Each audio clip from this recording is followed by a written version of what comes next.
We are at Lake Hope. These are the furnace cabins. I'm going to give you a little bit of a walkthrough from the parking lot. You can see the cabins lined up here in a row. There's a walking path to get back to them from the parking lot. And there's the parking lot right there, not too far away. So we're going to walk back down here to the cabin that we rented out for the weekend.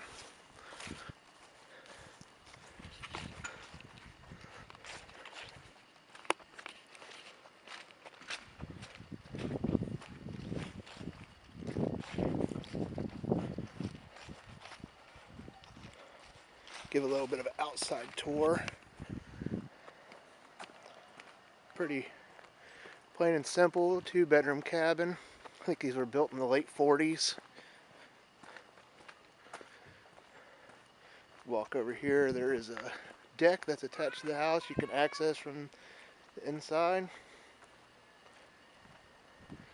And then there's a little grill and a fire pit.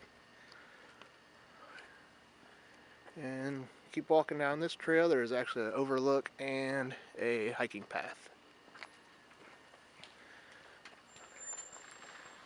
And we'll go inside